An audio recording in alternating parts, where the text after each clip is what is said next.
जून ह्युंग एक कुख्यात अमीर लड़का है। वह लगातार कमजोर छात्रों को तंग करता है और अपने शिक्षकों का बिल्कुल भी सम्मान नहीं करता। उसके पिता एक प्रभावशाली सांसद हैं, इसलिए कोई भी उसका विरोध करने की हिम्मत नहीं करता। हालांकि डियोक नाम का एक छात्र आखिरकार उसके घमंड से तंग आकर सबके सामने उसे घूंसा मार देता है। इस घटना से जून ह्युंग बुरी तरह क्रोधित हो जाता है। बदला लेने के लिए वह डियोक को सबके सामने अपमानित करता है और अपने पिता के प्रभाव का इस्तेमाल करके उसके परिवार के व्यवसाय को बर्बाद कर देता है। कोई और विकल्प न देखकर डियोक अपना स्वाभिमान त्याग कर जून ह्युंग से अपने पिता को बख्शने की भीख मांगता है। दया दिखाने के बजाय गुंडे और भी क्रूर हो जाते हैं। डियोक प्रधानाचार्य से मदद मांगने की कोशिश करता है, लेकिन प्रधानाचार्य परेशानी से बचना चाहते हैं और उसे दूसरे स्कूल में स्थानांतरित होने का सुझाव भी देते हैं। कोई रास्ता न देखकर डियोक हताश हो जाता है और आत्महत्या कर लेता है। इस दुखद घटना के बाद प्रधानाचार्य चुपके से घटना को दबाने और मामले को दबाने में मदद करते हैं। सब कुछ होने के बावजूद जून ह्युंग रुकने का कोई इरादा नहीं दिखाता। जल्द ही वह ग्युंग मिन नाम के एक अन्य छात्र को निशाना बनाना शुरू कर देता है। वह लगातार ग्युंग मिन को परेशान करता रहता है और वह अपना सारा गुस्सा उसी पर निकालता है। डर के मारे ग्युंग मिन चुपचाप ये सब सहता रहता है।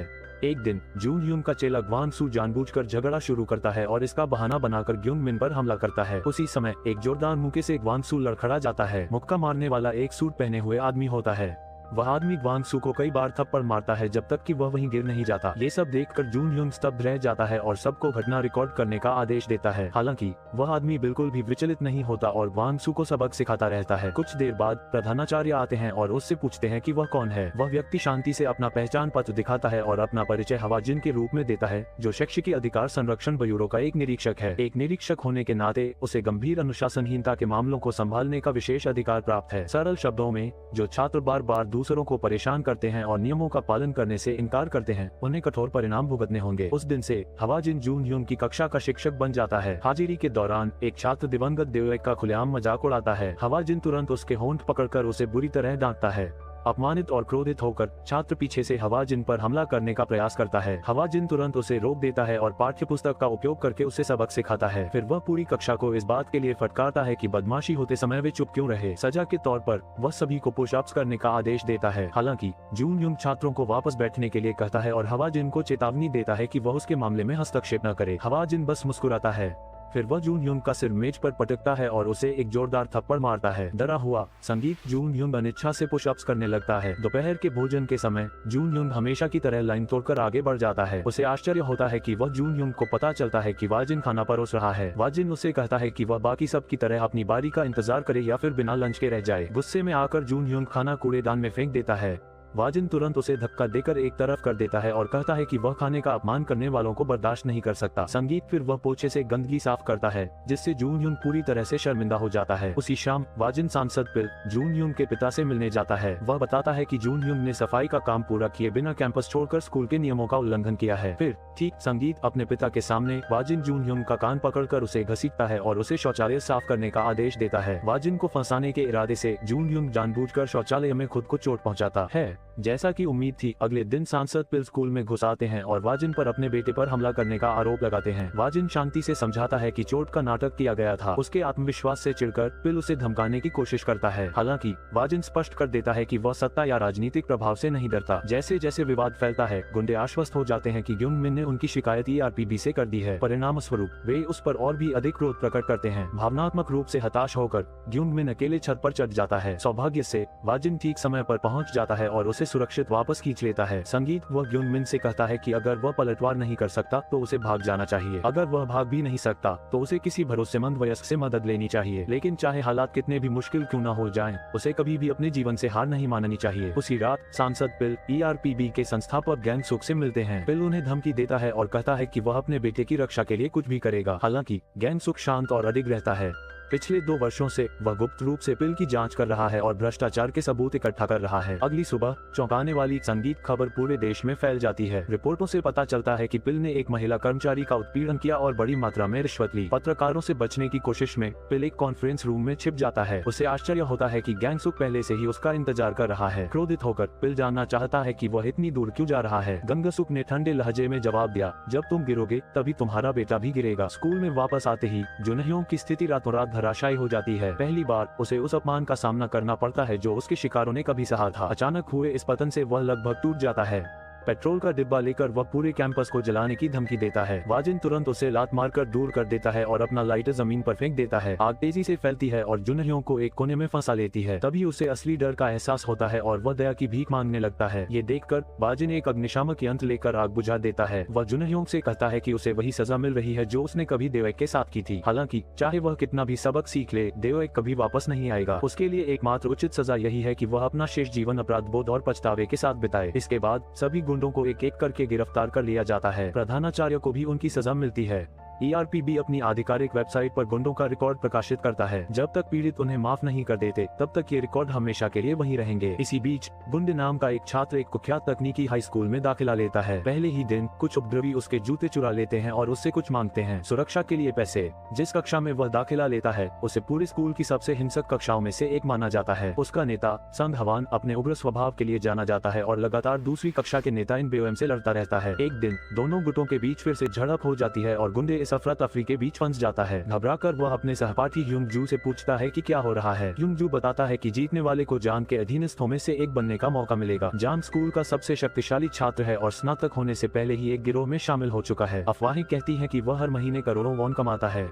यही कारण है कि छात्र हमेशा प्रतिस्पर्धा और लड़ाई करते रहते हैं। अंत में इन बेओएम संग हवान को हरा देता है और जांग से मिलने का मौका पा लेता है। इसके बाद संग हवान अपना गुस्सा युंगजू पर निकालता है और उसे निकम्मा कहता है। वह युंगजू की किताबें फाड़ देता है और गोंडी को उससे लड़ने के लिए मजबूर करता है। इससे पहले कि गोंडी कुछ समझ पाती, युंगजू जानबूझकर लड़ाई हार जाती है। पता चलता है कि हारने वाला सबकी गालियों का निशाना बन जाता है। स्कूल के बाद गोंडी उसे ले जाने की पेशकश करती है। युंगजू का बैग लेकर वह उसे घर तक छोड़ता है। बातचीत के दौरान उसे पता चलता है कि युंगजू को पढ़ाई बहुत पसंद है, लेकिन परिवार की आर्थिक तंगी के कारण वह स्कूल नहीं बदल सकता। अगले दिन हवाजिन एक इंस्पेक्टर बनकर स्कूल पहुंचता है। अचानक गोंडी उसके पास आता है और सही कोड बताता है। तब पता चलता है कि गोंडी असल में ERPB का उपनिदेशक है। ऑपरेशन शुरू होने से पहले गैंगसुक ने उसे चुपके से स्कूल के अंदर जांच करने के लिए भेजा था। बाद में हवाजिन के निर्देशों का पालन करते हुए गोंडी कैंटीन में घुसता है और जानबूझकर छात्रों को उकसाता है, उन्हें जिम में ले जाता है। जैसे ही सभी अंदर आते हैं हवाजिन दरवाजे बंद कर देता है और उन्हें क्लास के लिए बैठने का आदेश देता है। उपद्रवी उसे खतरा नहीं समझते और तुरंत उसकी ओर दौड़ पड़ते हैं। हालांकि हवाजिन आसानी से हर हमले से बच जाता है और उनमें से हर एक को करारा सबक सिखाता है। उन सबको जमीन पर गिराने के बाद वह संगीत का एक सख्त अध्ययन कार्यक्रम बताता है और उन्हें छूटी हुई सभी कक्षाओं की भरपाई करने के लिए कहता है। संग हवान और इन बेओएम उस पर फिर से हमला करने की कोशिश करते हैं। जैसा कि उम्मीद थी, उन्हें एक बार फिर तुरंत पीछे धकेल दिया जाता है। थोड़ी देर बाद संग हवान कहता है कि वह अपनी पाठ्य पुस्तक भूल गया है और फिर से कक्षा से भागने की कोशिश करता है। हालांकि हवाजिन पहले से ही तैयार है। वह युंगजू, जो एकमात्र छात्र है जो पाठ्य पुस्तक लाया है, से पाठ को व्हाइट बोर्ड पर लिखने के लिए कहता है। फिर वह सभी को सब कुछ लिखने के लिए 3 मिनट का समय देता है। उसी क्षण इन बेओएम घमंड से कहता है कि उसके पास कलम नहीं है। बिना किसी झिझक के हवाजिन उसकी एक उंगली तोड़ देता है। बाकी छात्र तुरंत लिखना शुरू कर देते हैं। जब टाइमर खत्म हो जाता है तो जो भी पूरा नहीं कर पाता उसे हवाजिन से कड़ी सजा मिलती है। लगातार अनुशासन अंततः संग हवान को अपनी सीमा तक ले जाता है। वह गुस्से में चिल्लाता है कि उन पाठ्य पुस्तकों में लिखी हर बात वास्तविक जीवन में बेकार है। हवाजिन मानता है कि उसकी बात सही है, इसलिए वह कक्षा को व्यवहारिक पाठ पढ़ाने का फैसला करता है। फिर भी अधिकांश छात्र ध्यान देने से इनकार कर देते हैं। नतीजतन हवाजिन 2 सबसे बड़े उपद्रवियों को खराब ब्रेक वाली कार में बिठाकर पूरी रफ्तार से ट्रैक पर दौड़ाता है। जब तक कार आखिरकार रुकती है तब तक दोनों छात्र पूरी तरह से भयभीत, बाकी कक्षा भी पूरी तरह से सहमी हुई है। उस रात संग हवान और इन बेओएम चुपके से शौचालय में घुस जाते हैं और गुंडाई को संगीत विद्यालय से भागने में उनकी मदद करने के लिए मजबूर करते हैं। फिर वे जांग से मिलते हैं और दावा करते हैं कि कोई परिसर पर कब्जा करने की कोशिश कर रहा है। जैसे ही जांग को पता चलता है कि कोई उसकी सत्ता को चुनौती दे रहा है, वह गुस्से से आग बबूला हो जाता है। वह जिम में घुस जाता है और हवाजिन को लड़ाई के लिए चुनौती देता है। हालांकि जैसे ही लड़ाई अपने चरम पर पहुंचती है, हवाजिन अचानक बेहोश होने का नाटक करता है। छात्र तुरंत जयकारे लगाने लगते हैं और जांग की स्पष्ट जीत का जश्न मनाते हैं। सभी को आश्चर्य होता है कि हवाजिन भी उनके साथ ताली जाने लगता है। पता चलता है कि उसने जानबूझकर दोनों लड़कों को भागने दिया ताकि जान को बाहर निकाला जा सके। आखिरकार जब तक जान का निपटारा नहीं हो जाता तब तक विद्यालय सामान्य नहीं हो सकता। कुछ ही क्षणों बाद हवाजिन केवल 2 चालों में जान को हरा देता है। इसी बीच गिरोह के सदस्यों का एक बड़ा समूह विद्यालय पहुंच जाता है। बिना किसी झिझक के हवाजिन संगीत सीधे भीड़ में घुस जाता है और जोरदार मुंह के बरसाने लगता है। कुछ ही पलों में वह गिरोह के सरगना को जमीन पर गिरा देता है, उसके पैर के नीचे। ये देखकर संग हवान और इन बेओएम तुरंत घुटनों के बल बैठ जाते हैं और क्षमा मांगते हैं। वे युंगजू से भी दिल से माफी मांगते हैं। हवाजिन उनसे कहती है कि पढ़ाई न करना उनका अपना फैसला है, लेकिन उन्हें कभी किसी और के भविष्य में दखल नहीं देना चाहिए। ऐसी घटनाओं को दोबारा होने से रोकने के लिए सरकार नए नियम लागू करती है। उस दिन से सभी स्कूलों में टैटू प्रतिबंधित कर दिए जाते हैं और स्कूल परिसर में मोटरसाइकिल चलाना मना हो जाता है। सब कुछ शांत होने के बाद गुंडे यंग जू को एक किताब देता है और उसे एक कुशल मैकेनिक बनने की शुभकामनाएं देता है। कुछ दिनों बाद एक लड़कियों के हाई स्कूल में एक गंभीर घटना घटित होती है। कक्षा के दौरान येरी अपनी शिक्षिका मिस जंग द्वारा उसका फोन जब्त किए जाने के बाद नाराज हो जाती है। बाद में वह जानबूझकर एक वीडियो को इस तरह संपादित करती है जिससे लगे कि मिस जंग ने एक छात्रा का यौन शोषण किया है। जब कक्षा के शिक्षक को इस स्थिति के बारे में पता चलता है तो वह येरी से अकेले में बात करते हैं और मिस जंग का नाम साफ करने के लिए उससे पूरा वीडियो जारी करने के लिए कहते हैं। उन्होंने स्वयं पूरी घटना देखी और उन्हें पता है कि फुटेज के साथ छेड़छाड़ की गई थी। अपराध बोध से ग्रस्त होकर येरी एक और वीडियो रिकॉर्ड करती है और झूठा दावा करती है कि क्लास टीचर ने उसका उत्पीड़न किया। वीडियो देखते ही देखते वायरल हो जाता है। कुछ लोग स्कूल में घुसकर लाइव स्ट्रीमिंग करते हैं ताकि ज्यादा व्यूज मिल सके, जबकि अन्य लोग टीचर के परिवार को धमकी देते हैं। लगातार ऑनलाइन उत्पीड़न से उसका संगीत जीवन तबाह हो जाता है। अंत में वह अपनी कार में आत्महत्या कर लेता है। इससे भी बुरा यह है कि कई इन्फ्लुएंसर उसके अंतिम संस्कार में पहुंचकर संगीत हंगामा करते हैं ताकि ध्यान आकर्षित कर सकें। मिस जंग चुप नहीं रह सकती। वह गुस्से में येरी से तुरंत स्पष्टीकरण वीडियो जारी करने की मांग करती हैं। उसी समय येरी लाइव स्ट्रीमिंग कर रही होती है। वह पीड़ित होने का नाटक करती रहती है और दर्शकों से और भी ज्यादा सहानुभूति बटोरती है। स्कूल की प्रतिष्ठा बचाने के लिए प्रिंसिपल उससे रुकने की विनती करते हैं। वह ये भी वादा करते हैं कि स्कूल उसे हर संभव तरीके से सहयोग देगा। बाद में येरी गर्व से मिस जंग को बताती है कि इस विवाद के कारण उसके फॉलोअर्स की संख्या 5 लाख से ज्यादा हो गई है। जैसे ही गैंग सुक को इस मामले की जानकारी मिलती है, वह एक और इंस्पेक्टर हान रिम को जाँच के लिए भेजते हैं। विद्यार्थी शिक्षक के वेश में हान रिम छात्रों का गर्मजोशी से अभिवादन करती है। संगीत इसके बजाय उसे पूरी तरह से नजरअंदाज कर दिया जाता है। एक लड़की तो कक्षा के सामने उसका मजाक उड़ाती है और पूछती है कि क्या उसने प्लास्टिक सर्जरी करवाई है। छात्र हंसते हैं, लेकिन हान रिम शांत रहती है और उस अजीबोगरीब पल में भी मजाक करती रहती है। फिर वह सबको अपने फोन सौंपने का आदेश देती है। येरी मना कर देती है और अपना लाइव स्ट्रीम कैमरा सीधे हान रिम की तरफ कर देती है। हालांकि हान रिम तुरंत फोन को दूर फेंक देती है। उसके चेहरे से मुस्कान गायब हो जाती है और वह ठंडे लहजे में आदेश दोहराती है। ठीक उसी समय ERPB एक आधिकारिक नोटिस जारी करता है जिसमें कहा गया है कि सभी छात्रों को बिना किसी अपवाद के निरीक्षक के निर्देशों का पालन करना होगा, अन्यथा उन्हें गंभीर परिणाम भुगतने होंगे। बस इसी तरह पूरी कक्षा को सैन्य शैली का प्रशिक्षण दिया जाता है। स्कूल के बाद हान रिम येरी को जाने से रोकती है और पूरी कक्षा को गहन सफाई के लिए रुकने का आदेश देती है। अगले दिन हान रिम कक्षा में गुस्से में आती है। वह कुछ छात्रों पर शिक्षकों की गुपचुप तरीके से वीडियो बनाने और उनकी प्रतिष्ठा को नुकसान पहुंचाने के लिए छेड़छाड़ किए गए वीडियो बनाने का आरोप लगाती है। फिर वह कक्षा को दूसरों के अधिकारों का उल्लंघन बंद करने की कड़ी चेतावनी देती है और इसमें शामिल छात्रों को दंडित करती है। हान रिम के नेतृत्व में कड़ी निगरानी में येरी अचानक एक बिल्कुल अलग इंसान लगने लगती है। वह शिक्षकों के प्रति दोस्ताना व्यवहार करने लगती है और कक्षा में ध्यान भी देने लगती है। हालांकि हान रिम को कुछ गड़बड़ महसूस होती है। वह मिस जंग को चेतावनी देती है कि ऐसी चालाक छात्रा पर इतनी आसानी से भरोसा न करें। जैसा कि उम्मीद थी, कुछ दिनों बाद येरी मिस जंग से दिल से माफी मांगती है। फिर वह एक मदद मांगती है। वह चाहती है कि मिस जंग इंस्पेक्टर को स्कूल छोड़ने के लिए मना लें और साथ में लाइव स्ट्रीम में भाग लेने का न्योता भी देती है। इस अचानक बदलाव को देखकर मिस जंग हिचकिचाने लगती हैं। उसी समय हवाजिन उनके पास आता है और बातचीत करने के लिए कहता है। मिस जंग मानती हैं कि उन्हें छात्रों से डर लगने लगा है। जब से झूठे आरोप ऑनलाइन फैले हैं, तब से वह हर दिन अपनी बेगुनाही साबित करने की जी तोड़ कोशिश कर रही हैं। आज भी जब भी वह येरी को फोन पकड़े देखती हैं, तो उनकी धड़कनें तेज हो जाती हैं। चुपचाप सुनने के बाद हवाजिन आखिरकार अपने अतीत की एक दर्दनाक कहानी सुनाता है। उसकी मंगेतर गायुन भी कभी एक शिक्षिका थी। दुर्भाग्यवश उसकी हत्या उसके ही एक छात्र ने कर दी। संगीत बाद में छात्र उसने अदालत में खुलेआम कबूल किया कि वह उसके प्रति आसक्त था। हालांकि नाबालिग होने के कारण उसे केवल 2 साल की जेल की सजा मिली। हवाजिन इस परिणाम को स्वीकार नहीं कर सका। एक समय तो उसने खुद बदला लेने का भी विचार किया। सौभाग्य से गैंग सूक ने उसे रोक दिया। फिर पता चलता है कि गायुन भी गैंग सूक की बेटी थी। हवाजिन के दर्द को गैंग सूक से बेहतर कोई नहीं समझ सकता था। यही कारण है कि गैंग सूक ने ERPB की स्थापना की। वह गायुन की स्मृति का सम्मान करते हुए शिक्षकों और छात्रों दोनों की रक्षा करना चाहता था। फिर वाजिन मिस जंग को पत्रों का एक बंडल देता है। हर पत्र छात्रों के समर्थन और प्रोत्साहन से भरा है। वे सभी मिस जंग के शिक्षण के प्रति अपने जुनून को फिर से जगाने का इंतजार कर रहे हैं। वाजिन उनसे कहता है कि ERPB स्कूलों में केवल अस्थायी बदलाव ला सकता है। संगीत इन बच्चों को वास्तव में बचाने वाले वे शिक्षक हैं जो हर दिन अग्रिम पंक्ति में खड़े हैं। अंत में मिस जंग आगे बढ़ने का साहस जुटाती हैं। संगीत वह सार्वजनिक रूप से येरी के लाइव स्ट्रीम में शामिल होने के निमंत्रण को अस्वीकार कर देती हैं। वह येरी को दृढ़ता से कक्षा के सामने बुलाती है और उससे प्रश्न पूछने को कहती है। उस क्षण से इसके बावजूद वह अपने छात्रों से डरने से इनकार करती है। इसके बजाय वह उन्हें अनुशासन के साथ मार्गदर्शन देना और सही दिशा में ले जाना चुनती है। गुस्से में आकर येरी एक बार फिर मिस जंग को ऑनलाइन बदनाम करने की कोशिश करती है। हालांकि उसे अचानक पता चलता है कि वह कुछ भी पोस्ट नहीं कर सकती। पता चलता है कि गुंडे भी एक कंप्यूटर विशेषज्ञ है। वह येरी की सभी पोस्ट हटा देता है और इसके बजाय एक नया वीडियो अपलोड करता है। फुटेज में येरी को अपनी क्लास टीचर के खिलाफ झूठे आरोप लगाने का बार बार अभ्यास करते हुए दिखाया गया है। आखिरकार उसका असली व्यवहार सबके सामने आ जाता है। फिर भी वह कोई पछतावा नहीं दिखाती। इसके बजाय वह सारा दोष मिस जंग पर डालती है और उन्हें अपने साथ नीचे गिराने की कोशिश करती है। इस अफरा तफरी में मिस जंग गलती से खिड़की से गिर जाती हैं। सौभाग्य से हवाजिन ठीक समय पर पहुंच जाता है और अपने शरीर से उन्हें बचा लेता है। हान रिम गुस्से से भरी हुई है और येरी को जान से मारना चाहती है। हालांकि वह अंततः खुद को रोक लेती है। वह चाहती है कि येरी जीवित रहे और अपने किए का अंजाम भुगते। दूसरी ओर हवाजिन आश्चर्यजनक रूप से अनहार्म्ड है, हालांकि उसके माथे से खून बह रहा है। सबको चिंता में न डालने के लिए वह मजाक में कहता है कि उसका पसीना लाल है। संगीत मिशन के साथ सफलतापूर्वक कार्य पूरा होने पर येरी को अंततः वह दंड मिलता है जिसकी वह हकदार थी। हालांकि जल्द ही एक नई समस्या सामने आती है।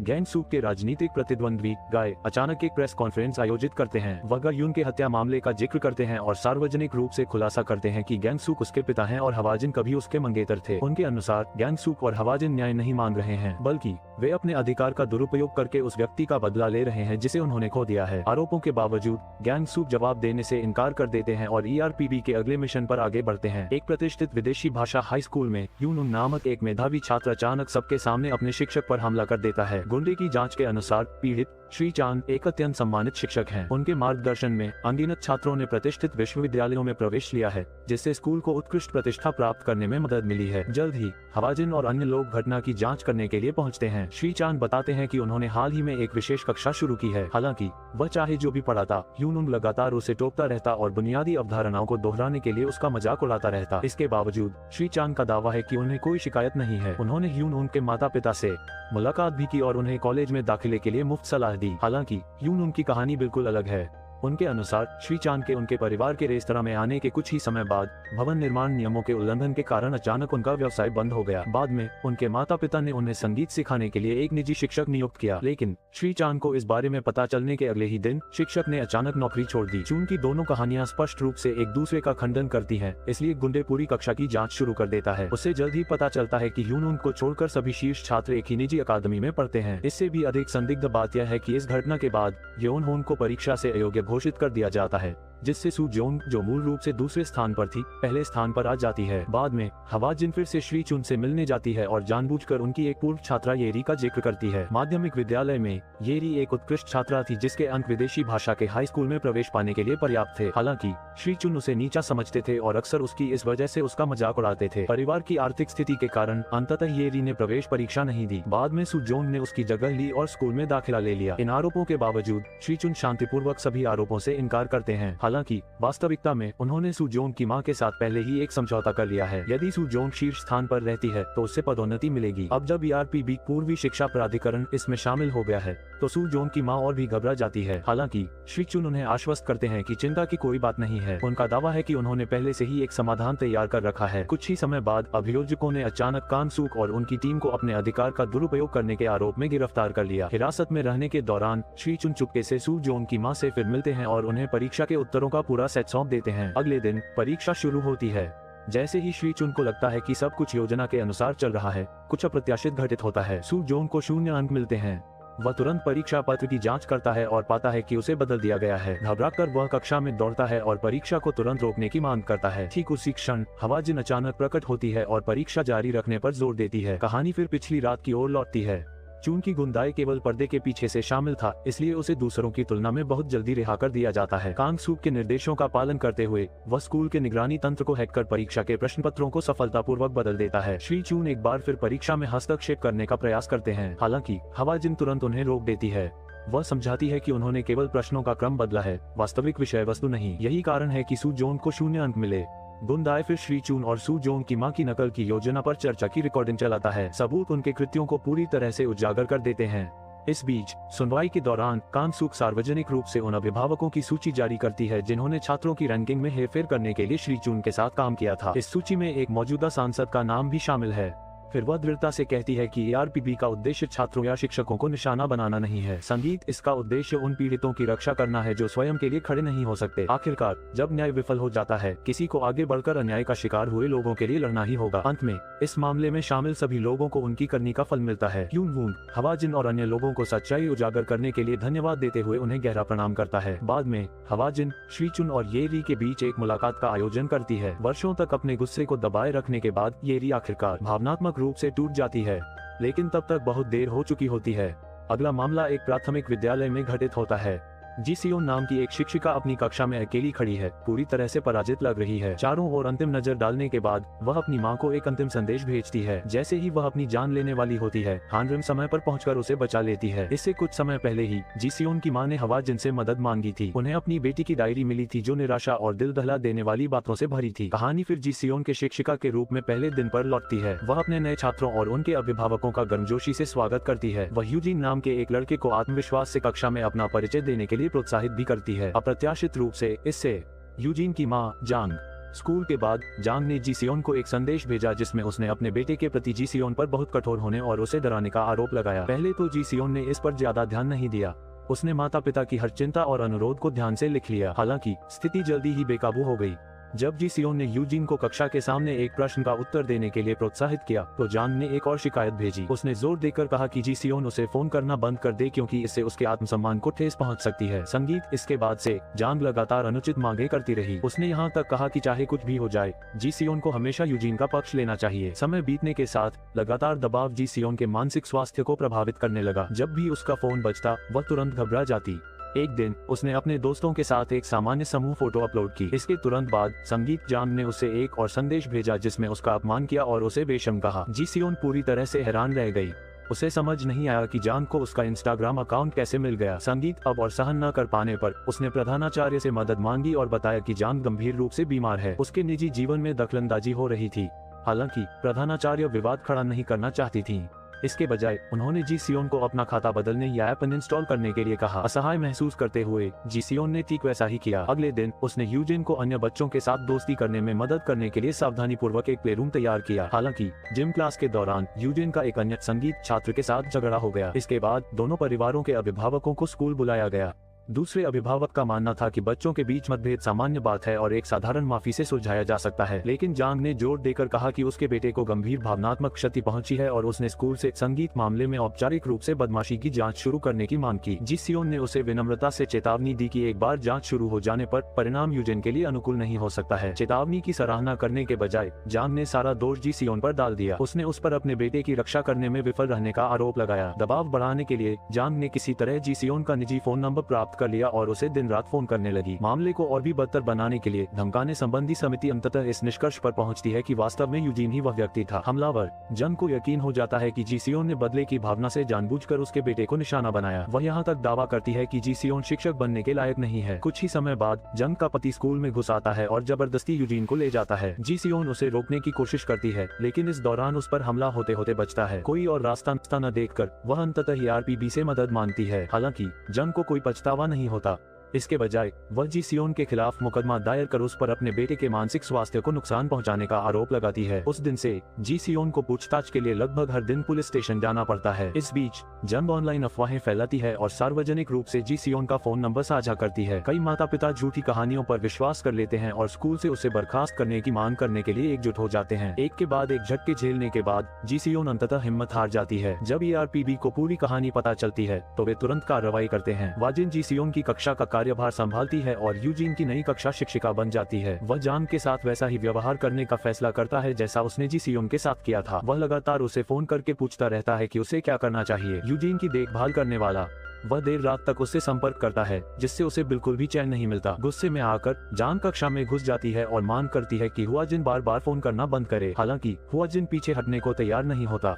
वह उसके पति के कार्यस्थल पर भी जाता है, सबके सामने घुटने टेककर माफी मांगता है और जानबूझकर उसे शर्मिंदा करता है। जांग का पति गुस्से में घर लौटता है और उस पर पारिवारिक जीवन में अराजकता फैलाने का आरोप लगाता है। अगले दिन जांग प्रधानाचार्य के कार्यालय में घुसकर हुआजिन के खिलाफ शिकायत दर्ज कराती है। हालांकि प्रधानाचार्य शांति से उसे समझाते हैं कि अगर उसे कोई समस्या है तो उचित प्रक्रिया का पालन करे। क्रोधित होकर यांग तुरंत अपने बेटे को लेकर चली जाती है। फिर वह हुआजिन के खिलाफ अन्य अभिभावकों को इकट्ठा करने की कोशिश करती है। हालांकि हुआजिन पहले ही कार्रवाई करता है। सबके सामने वह घोषणा करता है कि उसने यांग के खिलाफ बच्चे के साथ दुर्व्यवहार के संदेह में पहले ही शिकायत दर्ज करा दी है। आखिरकार उसने खुद देखा था कि यांग यूजीन को जबरदस्ती स्कूल से घसीट कर ले जा रही थी। इस बीच जांग के बारे में कई नकारात्मक पोस्ट ऑनलाइन दिखाई देने लगते हैं। पूरी तरह से अपना आपा खोकर वह इस बात से आश्वस्त हो जाती है कि गिजिन ही इन सब के पीछे है। वह उसका पीछा करते हुए स्कूल तक जाती है, लेकिन हुआजिन ने उसे रोक दिया। उसने यांग को समझाने की कोशिश की कि उसने क्या गलती की है। हालांकि यांग अब भी यही कहती रही कि उसने जो कुछ भी किया वह अपने बेटे संगीत के भले के लिए किया था। बहस करने के बजाय हुआजिन उसे खेल के कमरे में ले गया। वहां उसे पता चला कि यूजीन संगीत ने चुपके से अपनी मां के फोन से गिसेओन को फोन किया था। वह अपनी मां को बहुत याद करता है और अपनी मां की तरफ से माफी मांगना चाहता है। उसी क्षण जांग को आखिरकार एहसास हुआ कि उसने सबसे ज्यादा दुख अपने ही बेटे को पहुंचाया है। कुछ ही समय बाद अभियोजकों ने जांग संगीत पर जबरदस्ती पीछा करने और धमकाने का आरोप लगाया। आखिरकार उसे अपने कर्मों का फल भुगतना पड़ा। इस बीच गिसेओन आखिरकार सामान्य जीवन में लौट सका। मामला बंद होने के बाद गैंगसुक ने एक प्रेस कॉन्फ्रेंस की। उसने सिर झुकाकर उन शिक्षकों से हार्दिक माफी मांगी जिन्होंने शिक्षकों के अधिकारों के उल्लंघन के कारण अपनी जान गंवाई, साथ ही उन लोगों से भी जो अभी भी पीड़ा झेल रहे हैं। उस रात संगीत मिडिल स्कूल के छात्रों का एक समूह एक कार चुराता है और उसमें एक बेहोश लड़की को लेकर भाग जाता है। हुआजिन और उसकी टीम संयोगवश पास ही मौजूद थे और उन्होंने तुरंत उन्हें रोकने की कोशिश की, लेकिन छात्रों ने एक्सीलरेटर पर पैर रखा और गाड़ी की रफ्तार बढ़ा दी। भाग जाते हैं। वे सड़कों पर लापरवाही से गाड़ी चलाते हैं। हुआजिन की गाड़ी पर पटाखे फेंकते हैं और भीड़ भाड़ वाले इलाकों में भी तेजी से गाड़ी चलाते हैं। सौभाग्य से हान रिम समय रहते हस्तक्षेप करती है और एक बड़ी दुर्घटना को टाल देती है। बाद में छात्रों को पुलिस स्टेशन ले जाया जाता है, लेकिन वे जरा भी पछतावा नहीं दिखाते क्योंकि वे 14 साल से कम उम्र के हैं। इसलिए उनका मानना है कि उन्हें पूरी तरह से आपराधिक रूप से जिम्मेदार नहीं ठहराया जा सकता। हान रिम ने घायल लड़की युनजिन से धीरे से पूछा कि क्या हुआ था। हालांकि वह एक शब्द भी कहने से इनकार कर देती है। रिहा होने के बाद छात्र फिर से उपद्रव मचाना शुरू कर देते हैं। वे हुआजिन की कार में तोड़फोड़ भी करते हैं। इससे अंततः गैंगसुक का सब्र टूट जाता है। वह तुरंत टीम को एक नया अभियान शुरू करने का आदेश देता है। अगले दिन हुआजिन शामिल चारों लड़कों की जांच करने के लिए स्कूल पहुंचती है। इस बीच हान रिम अन्य छात्रों से जानकारी जुटाने की कोशिश करती है। हैरानी की बात है कि कोई भी गुंडों की पहचान बताने को तैयार नहीं है। तभी गुंडे एक जरूरी खबर लेकर आता है, युनजिन लापता हो गई है। टीम ने तुरंत लड़कों के सोशल मीडिया अकाउंट चेक किए और जल्दी ही एक सुराग मिल गया। जब तक वे पहुंचे, युनजिन को एक लॉकर के अंदर बंद कर दिया गया था और उसके शरीर पर चोटों के निशान हैं। थोड़ा शांत होने के बाद हान रिम मुझसे फिर पूछती है कि क्या हुआ था। युनजिन चुप रहती है और अपने बैग को कसकर गले लगा लेती है। हान रिम तुरंत समझ जाती है कि कुछ गड़बड़ है। वह बैग लेती है और उसमें सफेद गोलियों का एक पैकेट पाती है, यह महसूस करते हुए कि अब वह सच छिपा नहीं सकती। युनजिन आखिरकार अपनी कहानी बताती है। सब कुछ उसके स्कूल के पहले दिन से शुरू हुआ। कई लड़कियों ने उसकी सुंदरता की तारीफ की और उससे कहा कि अगर वह थोड़ा और वजन कम कर ले तो वह के पॉप आइडल बन सकती है। पतली दिखने की चाह में युनजिन ने खुद को भूखा रखना शुरू कर दिया। उसी समय जियोंग नाम के एक बदमाश ने उसे कई सफेद गोलियां दी। उसने दावा किया कि के पॉप स्टार वजन कम करने के लिए इनका इस्तेमाल करते हैं। उत्सुकता और परिणाम की चाह में युनजिन ने गोलियां खा ली। उसे आश्चर्य हुआ कि उसका वजन तेजी से कम होने लगा। उस दिन से वह जियोंग से और गोलियां मांगती रही। हालांकि जियोंग ने आखिरकार उससे गोलियों के लिए पैसे लेना शुरू कर दिया। जैसे जैसे उसकी लत बढ़ती गई, कीमत बढ़ती गई, यहाँ तक कि वह उन्हें खरीदने में असमर्थ हो गई। इसके परिणाम स्वरूप युनजिन ने अधिक वेतन के बदले में जियोंग के लिए छोटे मोटे काम करना शुरू कर दिया। गोलियां। दूसरे संगीत छात्रों को अपने कार्यों में असफल होने पर दंडित होते देख वह भयभीत हो गई और उसने पढ़ाई छोड़ने का फैसला किया। हालांकि जियोंग ने गोलियों को अपने संगीत पैर के नीचे कुचल दिया और उसे जाने से मना किया। मदद के लिए बेताब युनजिन ने पुलिस को सब कुछ बता दिया। ग्रेटर देन संगीत ग्रेटर देन उससे लगा कि उसका बुरा सपना आखिरकार खत्म हो गया है। इसके बजाय पुलिस ने लड़कों को केवल चेतावनी दी और उन्हें छोड़ दिया। कुछ ही समय बाद युनजिन पर फिर से हमला हुआ और उसे एक स्टोर लॉकर में बंद कर दिया गया। पूरी कहानी सुनने के बाद हान रिम गुस्से में मीटिंग रूम में घुस आए और लड़कों का सामना करने के लिए तैयार थी। हालांकि जोंग उसे उकसाता रहा। उसने घमंड से सबको याद दिलाया कि वे 14 साल से कम उम्र के हैं और उन्हें गंभीर आपराधिक दंड नहीं मिल सकता। स्कूल के बाद अचानक एक आक्रामक कुत्ते ने एक लड़के का पीछा किया। भयभीत होकर वह छिपने के लिए हवाजिन की कार में कूद गया। उसी समय गोंडी ने 2 और लड़कों को सफलतापूर्वक संगीत वाहन में बिठा लिया। केवल जियोंग ही बच निकला और एक बॉक्सिंग जिम में छिप गया। दुर्भाग्यवश वहाँ मौजूद सभी लड़ाके हान रिम के दोस्त हैं। चारों लड़कों के पकड़े जाने के बाद हवाजिन उन्हें पुनर्वास केंद्र भेज देता है। जोंग को सख्त माहौल में ढलने में कठिनाई होती है और वह लगातार रिहा होने की गुहार लगाता रहता है। उनके व्यवहार से तंग आकर हान रिम तुरंत उन चारों को सबक सिखाती है। उनका नया संगीत जीवन तुरंत शुरू हो जाता है। उन्हें हर दिन सूर्योदय से पहले उठना पड़ता है। उनका कार्यक्रम श्रम, कक्षाओं और शारीरिक प्रशिक्षण से भरा रहता है। इसके अलावा उन्हें अक्सर अन्य कैदियों द्वारा धमकाया जाता है। समय बीतने के साथ जोंग धीरे धीरे अपनी सहन शक्ति की सीमा तक पहुंच जाता है। अंततः वह अपना गुस्सा कैदियों के मुखिया किम पर निकालता है। हवाजिन तुरंत हस्तक्षेप करता है और उसे रोकता है। वह जॉन को चेतावनी देता है कि किम भले ही शांत और हानि रहित दिखता हो, लेकिन वास्तव में वह एक कुख्यात हत्यारा है। कई साल पहले किम ने उन लोगों से व्यक्तिगत रूप से बदला लिया था जिन्होंने वर्षों तक उसे परेशान किया था। जॉन तुरंत घबरा जाता है, उसे डर लगता है कि कहीं वह किम का अगला निशाना न बन जाए। जैसा कि अनुमान था, किम चुपके से एक चम्मच छुपा लेता है और उसके पास आने के मौके तलाशता रहता है। सौभाग्य से गार्ड समय पर हस्तक्षेप करते हैं और उसे रोक देते हैं। फिर भी जॉन इतना डर जाता है कि वह मौके पर ही अपना आपा खो बैठता है। कुछ समय बाद ही गैंग सुक ने संगीत की व्यवस्था की। माता पिता अपने बच्चों से मिलने आते हैं। लड़के फूट फूट कर रोने लगते हैं और अपनी मुश्किलों के बारे में शिकायत करने लगते हैं। उनके माता पिता क्रोधित हो जाते हैं और ERPB पर मुकदमा करने की धमकी देते हैं। हालांकि हवाजिन तुरंत सबूत पेश करता है कि लड़के लंबे समय से ड्रग्स बांट रहे थे और दूसरे छात्रों को परेशान कर रहे थे। इन आरोपों का सामना करते हुए माता पिता तर्क देते हैं कि उनके बच्चे अभी छोटे हैं और उन्हें कुछ पता नहीं है। वे ये भी दावा करते हैं कि वे पीड़ितों को पैसे देकर मुआवजा देने को तैयार हैं। गैंग सुक क्रोधित हो जाता है। वह माता पिता को अपने बच्चों की ठीक से परवरिश न करने के लिए फटकारता है और जोर देता है कि लड़कों को अपने कर्मों का फल भुगतना होगा। पहली बार लड़के सचमुच डर जाते हैं। वे फूट फूट कर रोने लगते हैं और माफी मांगते हैं। वाजिन उन्हें ठंडे लहजे में याद दिलाता है कि माफी देना उनके हाथ में नहीं है, यह फैसला करने का अधिकार केवल पीड़ितों को है। संगीत तभी यूनजिन धीरे धीरे कमरे में आती है। वह दृढ़ता से कहती है कि वह उन्हें कभी माफ नहीं करेगी। जॉन तुरंत अपना असली रूप दिखाता है और गुस्से में उसकी ओर दौड़ता है। हालांकि हानरीम उसे एक ही मुक्के से रोक देती है। संगीत की सुनकर गांगसुक तुरंत आदेश देता है कि चारों लड़कों को किशोर सुधार गृह वापस भेज दिया जाए। वे वयस्क होने तक निगरानी और पुनर्वास के अधीन रहेंगे।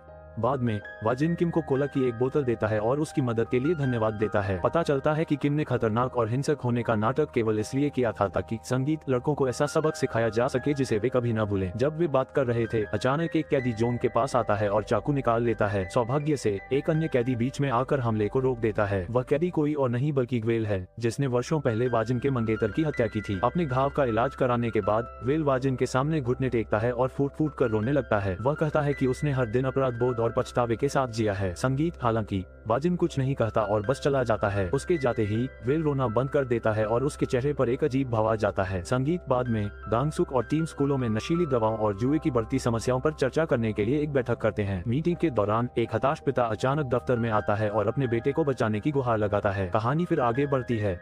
कहानी 6 महीने पीछे चली जाती है। एक दिन उस आदमी को एक अनजान नंबर से कॉल आता है। कॉल करने वाला उससे अपने बेटे जेयून द्वारा जमा किए गए भारी कर्ज को चुकाने की मांग करता है। पूछताछ करने पर जेयून कबूल करता है कि उसने बस एक मोबाइल गेम खेलना शुरू किया था। अनजाने में ही उस पर 85.1 मिलियन वॉन का कर्ज चढ़ गया। उसके माता पिता हैरान रह जाते हैं।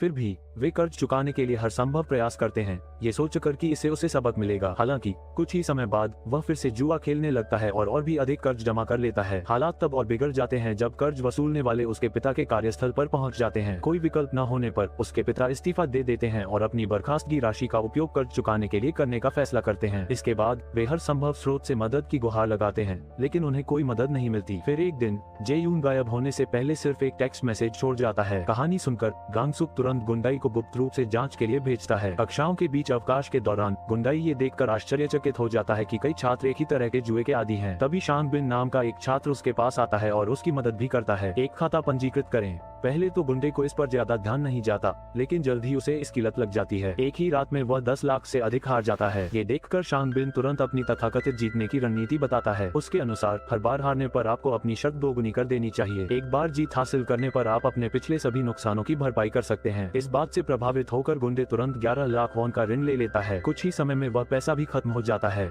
इसके तुरंत बाद कर्ज वसूलने वाले लगातार फोन करने लगते हैं, गुंडे की मां होने का नाटक करते हुए।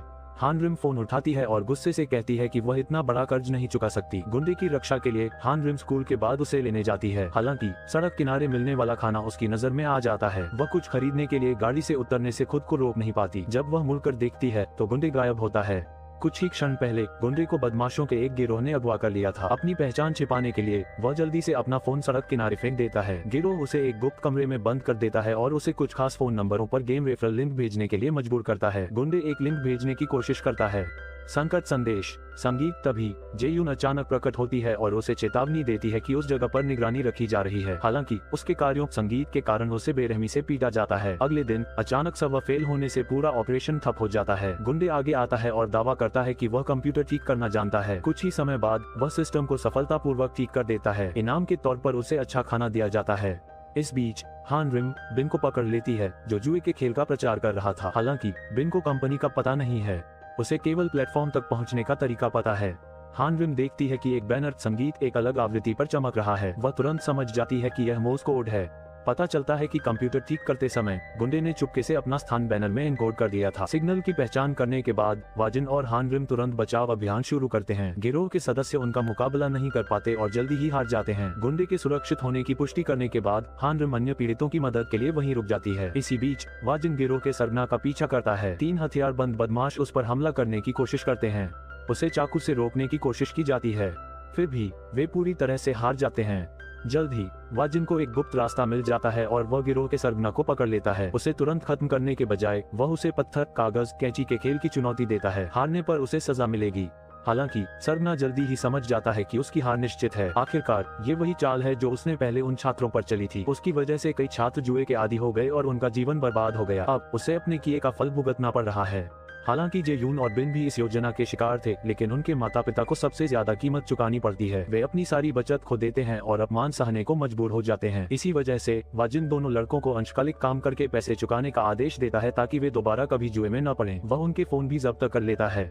इसके तुरंत बाद ERP छात्रों में अवैध पदार्थों के सेवन का पता लगाने के लिए स्कूलों में मूत्र परीक्षण शुरू कर देता है। संगीत हालांकि एक प्रतिष्ठित हाई स्कूल सहयोग करने से इनकार कर देता है, ये दावा करते हुए कि सभी छात्र अंतिम परीक्षा की तैयारी में व्यस्त हैं। स्कूल का दौरा करते समय वाजिन और उनकी टीम ने देखा कि ह्यून मिन नाम का एक छात्र अचानक बेहोश हो गया। संगीत वे तुरंत उसे अस्पताल ले गए। जब ह्यून मिन की मां पहुंची तो उन्होंने उसकी हालत के बारे में नहीं पूछा। इसके बजाय उन्होंने उसे परीक्षा में वापस जाने के लिए जल्दी से दिल के आकार की संगीत गोली खिला दी। परीक्षा समाप्त होने के बाद वाजिन और उनकी टीम ने छात्रों को रोककर घोषणा की कि सभी को ड्रग टेस्ट करवाना होगा। माता पिता ने इसका कड़ा विरोध किया। उन्होंने जोर देकर कहा कि उनके बच्चों का हर मिनट पढ़ाई में लगना चाहिए। संगीत इसके जवाब में वाजिन ने एक अल्टीमेटम जारी किया।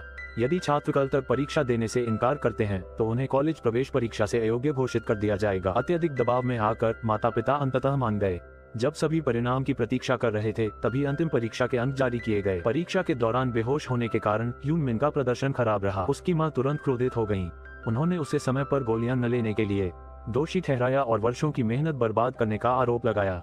कहानी फिर 6 साल पीछे चली जाती है। अपने उत्कृष्ट अंकों की बदौलत ह्यून मिन, संगीत की बदौलत ह्यून मिन का तबादला सियोल के शीर्ष क्रम के हाई स्कूल में हो जाता है। कड़ी प्रतिस्पर्धा का सामना करते हुए उसकी मां उस पर सख्त नियम लागू करने लगती है। वह उसके कमरे का दरवाजा भी हटा देती है ताकि वह हर समय उस पर नजर रख सके। वह उसके खाने पर सख्त पाबंदी लगा देती है, ये कहते हुए कि ज्यादा खाने से नींद आती है। संगीत साथ ही वह उच्च स्तरीय ट्यूशन कार्यक्रमों के बारे में जानने की उम्मीद में लगातार अन्य अभिभावकों की चापलूसी करती रहती है। उसके तमाम प्रयासों के बावजूद ह्यून मिन के अंक उसकी उम्मीदों पर खरे नहीं उतरते, इसलिए वह अभिभावक संघ के एक प्रतिनिधि को रिश्वत देती है और पूछती है कि उससे क्या गलती हो रही है। वह महिला एक विशेष दवा की सलाह देती है जो एकाग्रता और याददाश्त बढ़ाने का दावा करती है। अप्रत्याशित रूप से ये काम करती है, लेकिन ये पर्याप्त नहीं है। वह और भी शक्तिशाली दवाओं की ऑनलाइन खोज जारी रखती है और अंततः एक दवा ढूंढ लेती है। इन पदार्थों की मदद से ह्यून मिन अंततः अपनी कक्षा में शीर्ष पर पहुंच जाता है। इसके तुरंत बाद उसे मतिभ्रम होने लगता है और उसका शरीर चोट के निशानों से भर जाता है। वर्तमान में ह्यून मिन के परीक्षा परिणाम आते हैं।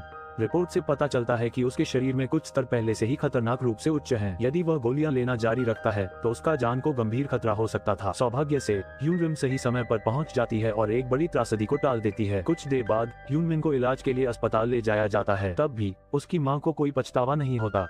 उसके लिए एक प्रतिष्ठित विश्वविद्यालय में प्रवेश उसके बेटे के जीवन से अधिक महत्वपूर्ण है। वह उसे घर वापस लाने पर अड़ी रहती है ताकि वह अपनी पढ़ाई जारी रख सके। इस बार हवाजिन उससे तर्क करने की कोशिश करना छोड़ देता है। इसके बजाय वह उसे ठीक उसी दिनचर्या, संगीत और आहार का पालन करने के लिए मजबूर करता है जो उसने ह्यून मिन पर लागू किया था। जल्द ही वह दबाव में पूरी तरह टूट जाती है।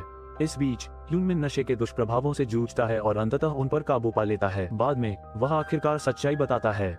उसने अच्छे अंक पाने के लिए नहीं बल्कि जीवित रहने के लिए नशा करना जारी रखा था। जब भी उसे लगता था कि वह मानसिक रूप से टूट रहा है तो नशा ही एकमात्र ऐसी चीज थी जो दर्द को कम करती थी। निरीक्षकों के समर्थन और मार्गदर्शन से ह्यून मिन की मानसिक स्थिति धीरे धीरे सुधरने लगती है। कुछ दिनों बाद हवाजिन आखिरकार अपनी मां को अस्पताल में उससे मिलने की अनुमति देता है। हालांकि वह अब भी नहीं बदली है।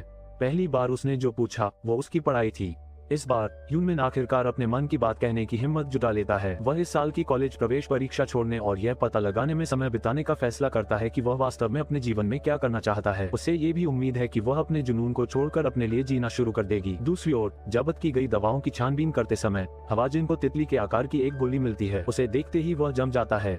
उसे याद आता है कि उसने अपनी मंगेतर की डायरी में इसी गोली का जिक्र देखा था। किसी को भी इस बात का एहसास नहीं है कि पूरे ड्रग ऑपरेशन का असली मास्टरमाइंड गोयल है, वही छात्र जिसने सालों पहले अपने शिक्षक की हत्या की थी। ERPB को गिराने के लिए गोयल चुपके से सांसद हवान के साथ हाथ मिला लेता है। कुछ ही समय बाद उसे पैरोल मिल जाती है और वह स्कूल लौट जाता है। इस फैसले से नाराज माता पिता तुरंत विरोध प्रदर्शन करते हैं, फिर भी ERPB हस्तक्षेप नहीं कर सकता। कानूनी तौर पर उनके पास किसी ऐसे छात्र को रोकने का कोई अधिकार नहीं है जो अपनी शिक्षा जारी रखना चाहता है। संगीत हालांकि गोयल के लौटने का असली मकसद अपने अवैध कारोबार को बढ़ाना है। अगले दिन गोयल अचानक ERPB अवैध लोकपाल में पहुंच जाता है। संगीत इस बार वह कोई गड़बड़ करने नहीं आया है, वह बदमाशी का मामला दर्ज कराने आया है। उसके मुताबिक गीहो के नेतृत्व में छात्रों का एक समूह लंबे समय से शांगू नाम के एक लड़के को तंग कर रहा है। वाजिन तुरंत जांच के लिए स्कूल जाता है। हालांकि शांगबू अपने सहपाठियों के साथ अच्छे से घुल मिल जाता है और उस पर बदमाशी का कोई असर नहीं दिखता। वाजिन उससे पूछता है कि क्या वह वही है जिसे सब लोग ह्यूमन वाईफाई कहते हैं, क्योंकि वह हमेशा सबसे पहले अपना फोन निकालकर दूसरों के साथ हॉटस्पॉट शेयर करता है। शांगबू गुस्से से इनकार करता है और अपने दोस्तों का बचाव करता रहता है और सबूत जुटाने के लिए गुंदाई और हानरिम गीहो से आवाज का सैंपल लेने में कामयाब हो जाते हैं। वॉइस क्लोनिंग तकनीक का इस्तेमाल करके वे गीहो की नकल करते हैं और शांगबू को फोन करते हैं। कुछ ही मिनटों में वे उसे धोखा देकर उसके अकाउंट की जानकारी और पासवर्ड उगलवा लेते हैं। जो पता चलता है वह चौंकाने वाला होता है।